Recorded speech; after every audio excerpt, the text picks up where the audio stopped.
ಪರಮಾತ್ಮನೇ ಸತತಮೇಕರೂಪಿಣೇ ದಶರೂಪಿಣೇ ಶತಸಹಸ್ರರೂಪಿಣೇ ಅವಿಕಾರಿಣೇ ಸ್ಫುಟಮನಂತರೂಪಿಣೇ ಸುಖಚಿತ್ಸಮಸ್ತತನವೇ ನಮೋ ನಮಃ. ತಪೋವಿದ್ಯಾವಿರಕ್ತ್ಯಾದಿ ಸದ್ಗುಣೌಘಾಕರಾನಹಂ ವಾದಿರಾಜಗುರುನ್ ವಂದೇ ಹಯಗ್ರೀವದಯಾಶ್ರಯಾನ್. ಶ್ರೀ ಗುರುಭ್ಯೋ ನಮಃ. ಹರಿ ಓಂ. ಈ ಅಧಿಕ ಮಾಸದ ಸುಸಂದರ್ಭದಲ್ಲಿ ನಾವು ಭಗವಂತನ ಪ್ರೀತಿಗೋಸ್ಕರ ಆ ಪರಮಾತ್ಮನ ದಶ ಅವತಾರಗಳ ವರ್ಣನ ರೂಪವಾದಂತಹ ದಶಾವತಾರ ಸ್ತುತಿಯ ಅರ್ಥಚಿಂತನವನ್ನು ಮಾಡ್ತಾ ಇದ್ದೇವೆ. ಅದರಲ್ಲಿ ಕೃಷ್ಣಾವತಾರದ ವರ್ಣನೆಯನ್ನು ನಿನ್ನೆಯ ಶ್ಲೋಕದಲ್ಲಿ ತಿಳಿದುಕೊಂಡೆವು. 31ನೆಯ ಶ್ಲೋಕದವರೆಗೆ ಕೃಷ್ಣಾವತಾರದ ವರ್ಣನೆಯನ್ನು ಸುದೀರ್ಘವಾಗಿ ಭಾಗವತಾದಿ ಗ್ರಂಥಗಳಲ್ಲಿ ಬರುವ ಕೃಷ್ಣನ ಮಹಿಮೆಯನ್ನು, ಆ ಕೃಷ್ಣನಾಮಸ್ಮರಣೆಯ ಮಹತ್ವವನ್ನು, ಕೃಷ್ಣನ ದಿವ್ಯವಾದ ವ್ಯಕ್ತಿತ್ವವನ್ನು, ಸಾರ ಸಂದೇಶವನ್ನು ಅಶ್ವಧಾಟಿಯ ಕಾವ್ಯದಿಂದ ವಾದಿರಾಜಸ್ವಾಮಿಗಳು ತಿಳಿಸಿ 31ನೆಯ ಶ್ಲೋಕಕ್ಕೆ ಸಂಪನ್ನಗೊಳಿಸಿದರು. ನಾನು ಮೊದಲನೆಯ ದಿನವೇ ಹೇಳಿದಂತೆ ಒಟ್ಟು 33 ಶ್ಲೋಕಗಳನ್ನು ವಾದಿರಾಜಸ್ವಾಮಿಗಳು ಬರೀತಾರೆ. ಕೊನೆಯಲ್ಲಿ ಮತ್ತೊಂದು ಶ್ಲೋಕವನ್ನು ಬರೆದು ಅದರ ಮಂಗಳವನ್ನು ಮಾಡುತ್ತಾರೆ. ಒಟ್ಟು ಅವತಾರಗಳ ವರ್ಣನೆ ಇರುವಂತಹ ಶ್ಲೋಕಗಳು 33. ಈ ಅಧಿಕ ಮಾಸ ಇದು 33 ಸಂಖ್ಯೆಗೆ ಪ್ರಸಿದ್ಧವಾದದ್ದು. ಆ 33 ಸಂಖ್ಯಾತ್ಮಕವಾದ ದೇವತೆಗಳು, ಅವರ ಅಂತರ್ಯಾಮಿಯಾದ ಭಗವಂತನ 33 ರೂಪಗಳ ವಿಶೇಷ ಪ್ರೀತಿಗೆ ಈ 33 ಶ್ಲೋಕಗಳ ಅರ್ಥಚಿಂತನ ಪುಷ್ಪವಾಗಿ ಸಮರ್ಪಿತವಾಗ್ತಾ ಇದೆ. ಅದರಲ್ಲಿ 32ನೆಯ ಶ್ಲೋಕವನ್ನು ಇವತ್ತು ತಿಳಿದುಕೊಳ್ಳಬೇಕು. ಕೊನೆಯದಾದ 2 ಭಗವದ್ರೂಪಗಳು. 9ನೆಯ ಭಗವದ್ರೂಪವೇ ಬುದ್ಧಾವತಾರ, 10ನೆಯ ಭಗವದ್ರೂಪವೇ ಕಲ್ಕಿ ಎನ್ನುವ ಅವತಾರ. ಆ 2 ಅವತಾರಗಳನ್ನು 32ನೆಯ ಶ್ಲೋಕದಲ್ಲಿ ತಿಳಿಸಿ ಹೇಳುತ್ತಾ ಇದ್ದಾರೆ. ಶ್ಲೋಕ ಈ ರೀತಿಯಾಗಿ ಇದೆ. ಬುದ್ಧಾವತಾರ ಕವಿಬದ್ಧಾನುಕಂಪ ಕುರು ಬದ್ಧಾಂಜಲೌ ಮಯಿ ದಯಾಂ ಶೌದ್ಧೋಧನಿ ಪ್ರಮುಖ ಸೈದ್ಧಾಂತಿಕಾ ಸುಗಮ ಬೌದ್ಧಾಗಮ ಪ್ರಣಯನ ಕ್ರುದ್ಧಾಹಿತಾ ಸುಹೃತಿ ಸಿದ್ಧಾಸಿ ಖೇಟಧರ ಶುದ್ಧಾಶ್ವಯಾನ ಕಮಲಾ ಶುದ್ಧಾಂತಮಾಂ ರುಚಿಪಿನದ್ಧಾಖಿಲಾಂಗ ನಿಜ ಮದ್ಧಾವ ಕಲ್ಕ್ಯಭಿದಭೋ. ಈ ಶ್ಲೋಕದಲ್ಲಿ ವಾದಿರಾಜಸ್ವಾಮಿಗಳು ಬುದ್ಧಾವತಾರ ಮತ್ತು ಕಲ್ಕಿ ಅವತಾರದ ವರ್ಣನೆಯನ್ನು ಮಾಡಿದ್ದಾರೆ. ಈ 2 ಅವತಾರಗಳ ವಿವರ ನಾವು ಬೇರೆ ಬೇರೆ ಪುರಾಣಗಳಲ್ಲಿ, ಭಾಗವತದಲ್ಲಿಯೂ ಮತ್ತು ವಿಶೇಷವಾಗಿ ಶ್ರೀಮದಾಚಾರ್ಯರ ತಾತ್ಪರ್ಯನಿರ್ಣಯ ಅನ್ನುವ ಒಂದು ಗ್ರಂಥ, ಅದರ 32ನೇ ಅಧ್ಯಾಯದಲ್ಲಿ ನಾವು ನೋಡುತ್ತೇವೆ. ಬುದ್ಧಾವತಾರದ ಹಿನ್ನೆಲೆಯನ್ನು ನಾವು ಸ್ವಲ್ಪ ಗಮನಿಸಬೇಕು. ಪರಮಾತ್ಮ ಬುದ್ಧ ಅಂತನ್ನುವ ಒಂದು ಅವತಾರವನ್ನು ಮಾಡಿ ಬರ್ತಾನೆ. ಸಜ್ಜನರನ್ನು ರಕ್ಷಣೆ ಮಾಡುವುದಕ್ಕೆ ಅಸುರರನ್ನು ಮೋಹಿಸುವುದು ಒಂದು ವಿಧಾನ. ಅಸುರರನ್ನು ಮೋಹನ ಮಾಡಬೇಕು ಅಂತ ಹೇಳಿ ಕ್ಷೀರ ಸಮುದ್ರದ ಉತ್ತರ ತೀರದಲ್ಲಿ ಎಲ್ಲ ದೇವತೆಗಳು ಬಂದು ಪ್ರಾರ್ಥನವನ್ನು ಮಾಡುತ್ತಾರೆ. ಭಗವಂತ, ನೀನು ಅಸುರ ಮೋಹನವನ್ನು ಮಾಡಬೇಕು, ಸಜ್ಜನರಿಗೆ ತನ್ಮೂಲಕ ಸಜ್ಞಾನವನ್ನು ನೀನು ಕರುಣಿಸಬೇಕು, ಅಸಜ್ಜನರಿಗೆ, ದುಷ್ಟರಿಗೆ ಮಿಥ್ಯಾಜ್ಞಾನವನ್ನು ಕೊಡಬೇಕು. ಹೀಗೆ ಪ್ರಾರ್ಥನೆ ಮಾಡಿದಾಗ ಭಗವಂತ ತತ್ಕ್ಷಣಕ್ಕೆ ಸುಂದರವಾದ ಒಂದು ಶಿಶುವಿನ ರೂಪವನ್ನು ತೆಗೆದುಕೊಂಡು ತ್ರಿಪುರಾಸುರನ ಮಗನಂತೆ ಗಯಾಕ್ಷೇತ್ರದಲ್ಲಿ ಅವತಾರ ಮಾಡುತ್ತಾನೆ. ತ್ರಿಪುರಾಸುರ ಅಂತ ಒಬ್ಬ ಅಸುರ. ಆ ತ್ರಿಪುರಾಸುರನ ಮಗನಾಗಿ ಭೂಮಿಯಲ್ಲಿ ಜನ್ಮ ತಾಳಿದ್ದು ಶುದ್ಧೋಧನ ಅಂತನ್ನುವ ಒಬ್ಬ ವ್ಯಕ್ತಿ. ಈ ಶುದ್ಧೋಧನ ಅಲ್ಲಿ ಹುಟ್ಟಿದಾಗ ಅಲ್ಲಿ ಜನಿಸಿದಂತಹ ಮಗುವನ್ನು ಭಗವಂತ ಅಲ್ಲಿಂದ ಸರಿಸಿ ತಾನೇ ಆ ಮಗುವಿನ ರೂಪದಲ್ಲಿ ಅಲ್ಲಿ ಬರ್ತಾನೆ. ವಿಶೇಷ ನೋಡಿ, ತ್ರಿಪುರಾಸುರನ ಮಗನಾಗಿ ಭಗವಂತ ಅಲ್ಲಿಗೆ ಬಂದ ಬುದ್ಧಾವತಾರದಿಂದ. ಆ ತ್ರಿಪುರಾಸುರನ ಪತ್ನಿಯರ ಪಾತಿವ್ರತ್ಯವನ್ನು ಭಂಗಗೊಳಿಸಿ ಆ ಅಸುರರ ನಾಶಕ್ಕೆ ಮುಂದೆ ಕಾರಣನಾಗ್ತಾನೆ. ಆ ಬುದ್ಧಾವತಾರ ಆದದ್ದು ಗಯಾ ಕ್ಷೇತ್ರದಲ್ಲಿ. ಇನ್ನೊಮ್ಮೆ ಬುದ್ಧಾವತಾರ ಆಗ್ತದೆ ಅಂತ ಒಂದು ಉಲ್ಲೇಖ ಇದೆ. 2 ಬಾರಿ ಬುದ್ಧಾವತಾರದ ಪ್ರಸಂಗ. ಆ ಬುದ್ಧ ರೂಪ ಅದು ಅಲ್ಲಿ ತ್ರಿಪುರಾಸುರನ ಮಗನಾಗಿ ಬಂದದ್ದು ಅಲ್ಲಿ ವೈದಿಕ ಕ್ರಮವನ್ನು ಮಾಡ್ತಾ ಇರುವುದನ್ನು ನೋಡಿ ತಾನೇ ಸ್ವಯಂ ಭಗವಂತ ಜೋರಾಗಿ ನಗಲಿಕ್ಕೆ ಶುರು ಮಾಡಿದ. ಪುಟ್ಟ ಮಗು ಹೀಗಾಗಿ ನಗ್ತದೆ ಅಂತ ಹೇಳಿ ಎಲ್ಲ ಜನ ವಿಚಾರ ಮಾಡಿದಾಗ ನಾನು ಬುದ್ಧ, ನಾನೇ ಪರಿಪೂರ್ಣವಾದ ನಿತ್ಯಜ್ಞಾನ ಸ್ವರೂಪ ಅಂತೆಲ್ಲ ಹೇಳಿ ಅವರನ್ನು ಮೋಹನ ಮಾಡಲಿಕ್ಕೆ ಶುರು ಮಾಡಿ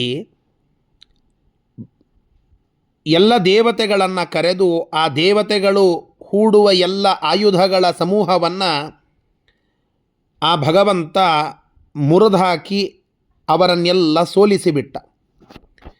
ಎಲ್ಲ ರುದ್ರಾದಿ ದೇವತೆಗಳೆಲ್ಲ ಬುದ್ಧನ ಮುಂದೆ ಸೋತು ಹೋದರು. ಕೊನೆಗೆ ವಿಷ್ಣುವೇ ಬಂದ. ಬುದ್ಧನೂ ವಿಷ್ಣುವೇ, ಭಗವಂತನೇ ವಿಷ್ಣು ರೂಪದಿಂದ ಮತ್ತೊಮ್ಮೆ ಬಂದು ಚಕ್ರವನ್ನು ಬಿಟ್ಟಾಗ ಆ ಚಕ್ರವನ್ನೇ ಹಿಡಿದು ತನ್ನ ಆಸನವನ್ನಾಗಿ ಮಾಡಿಕೊಂಡ ಬುದ್ಧ ರೂಪ. ಇದನ್ನೆಲ್ಲ ನೋಡಿದಾಗ ದೇವತೆಗಳಿಗೆ ಇದು ಭಗವಂತನ ಲೀಲೆ ಅನ್ನುವ ಜ್ಞಾನ ಆಗ್ತಾ ಇದೆ.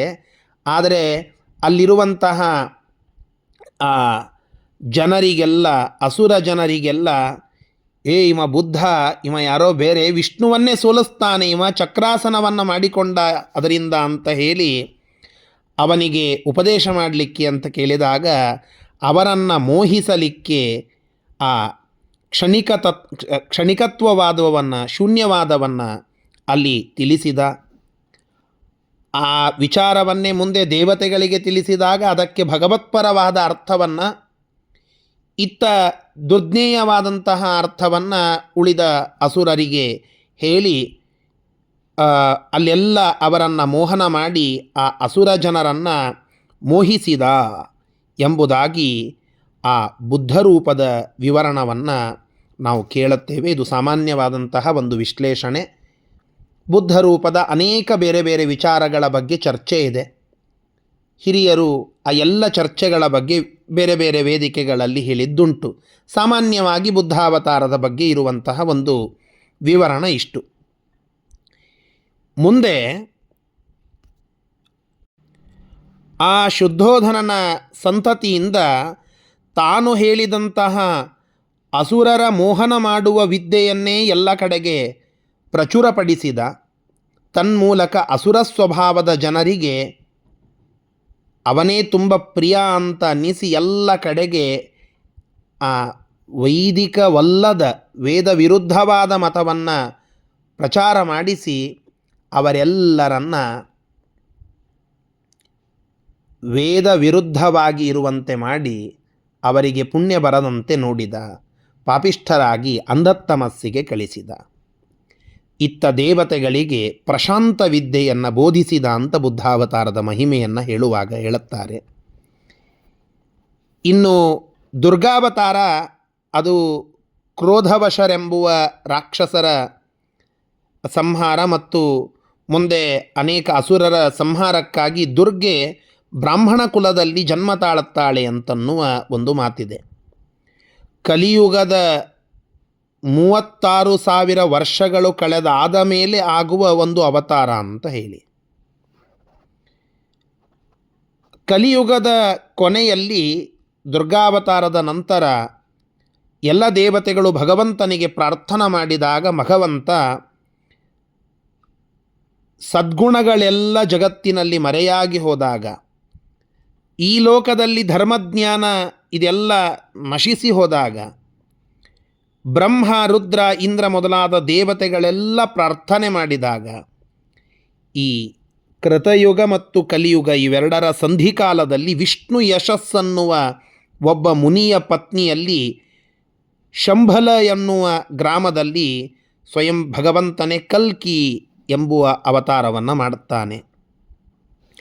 ಆ ಕಲ್ಕಿ ಕಲಿಯನ್ನು ನಾಶಗೊಳಿಸುವ ಒಂದು ರೂಪವಾಗಿ ಕಲ್ಕಿ ರೂಪ ಅದು ಬರ್ತದೆ ಅಂತ ನಾವು ಕೇಳುತ್ತೇವೆ. ದುಷ್ಟ ಕುಲಾಂತಕ ಕಲ್ಕಿ ಸ್ವರೂಪ ಧರ್ಮ ವಿವರ್ಧನ ಮೂಲ ಯುಗಾಧೆ ಅಂತ ನಾವು ಹೇಳಿದಂತೆ ಆ ಕಲ್ಕಿ ರೂಪದಿಂದ ಭಗವಂತ ಬಂದು ಆ ನಾಶ ಎಲ್ಲ ದುಷ್ಟರನ್ನು ನಾಶ ಮಾಡಿ ಧರ್ಮ ಸಂಸ್ಥಾಪನೆಯನ್ನು ಮಾಡುವಂತಹ ಒಂದು ಪ್ರಸಂಗ, ಆ ಕಲ್ಕಿ ರೂಪದ ಅಪೂರ್ವವಾದ ಕಾರ್ಯಗಳ ವಿವರಣವನ್ನು ನಾವು ಕೇಳುತ್ತೇವೆ. ಇದೆಲ್ಲವನ್ನು ಒಟ್ಟುಗೂಡಿಸಿ ವಾದಿರಾಜಸ್ವಾಮಿಗಳು ಈ ಶ್ಲೋಕವನ್ನು ಹೇಳುತ್ತಾ ಇದ್ದಾರೆ.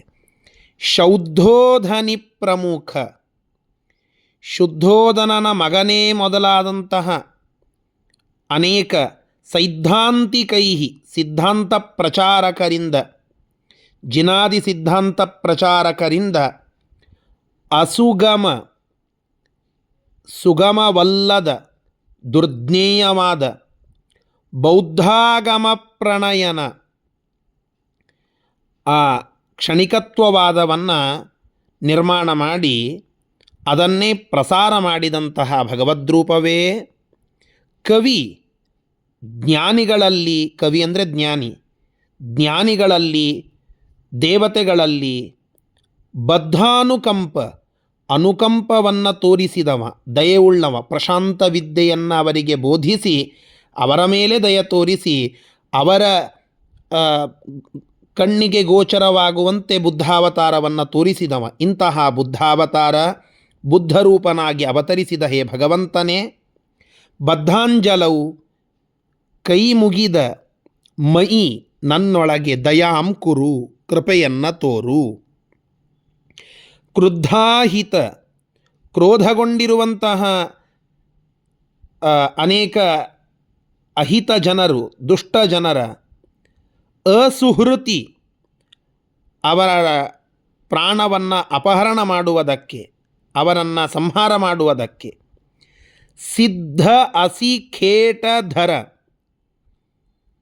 ಖಡ್ಗವನ್ನು ಗುರಾಣಿಯನ್ನು ತನ್ನ ಆಯುಧಗಳನ್ನಾಗಿ ಮಾಡಿಕೊಂಡು ಅದನ್ನು ಧರಿಸಿ ಸಿದ್ಧನಾಗಿ ನಿಂತಹ ಶುದ್ಧ ಅಶ್ವಯಾನ, ಶುದ್ಧ ಅಂದರೆ ಬಿಳಿಯಾದ ಕುದುರೆಯನ್ನು ಏರಿ ಕುಳಿತಂತಹ ಕಮಲಾಶುದ್ಧಾಂತ, ಲಕ್ಷ್ಮೀದೇವಿಯೇ ಆ ಲಕ್ಷ್ಮಿಯ ಅಂತಃಪುರ, ಆ ಲಕ್ಷ್ಮಿಯನ್ನು ತನ್ನ ಪತ್ನಿಯನ್ನಾಗಿಸಿಕೊಂಡಿರುವ ರುಚಿಪಿನದ್ದಾಖಿಲಾಂಗ, ಕಾಂತಿಯಿಂದ ಕಂಗೊಳಿಸುವಂತಹ ದೇಹವನ್ನು ಉಳ್ಳ ಕಲ್ಕಿ ಅಭಿದ, ಅಭಿದ ಅಂದರೆ ಹೆಸರು, ಕಲ್ಕಿ ಎಂಬ ಹೆಸರನ್ನುಳ್ಳ ಭೋ ಓ ಶ್ರೀಹರಿಯೇ, ನಿಜಂ ಮಾಂ ಅದ್ಧಾ ಅವ, ಆತ್ಮೀಯನಾಗಿರತಕ್ಕಂತಹ ನನ್ನನ್ನು ಚೆನ್ನಾಗಿ ನೀನು ರಕ್ಷಿಸು. ಹೀಗೆ ಆ ಬುದ್ಧ ಮತ್ತು ಕಲ್ಕಿ ಅವತಾರದ ವರ್ಣನೆಯನ್ನು ಮಾಡಿ ನಮ್ಮ ಮೇಲೂ ಕರುಣೆಯನ್ನು ತೋರಿಸು ಅನ್ನುವ ಪ್ರಾರ್ಥನೆಯನ್ನು ಮಾಡ್ತಾ ಇದ್ದಾರೆ. ಈ ಅಪೂರ್ವವಾದ ಬುದ್ಧಾವತಾರ ಕಲ್ಕಿ ಅವತಾರದ ಆ ಪರಮಾತ್ಮ ನಮ್ಮ ಮೇಲೆ ಕರುಣಿಸಲಿ ಅಂತ, ಕರುಣೆಯನ್ನು ತೋರಲಿ, ಅನುಕಂಪವನ್ನು ತೋರಿಸಲಿ ಅಂತ ಪ್ರಾರ್ಥನವನ್ನು ಮಾಡೋಣ. ಶ್ರೀಕೃಷ್ಣಾರ್ಪಣಮಸ್ತು. ಹರಯೇ ನಮಃ.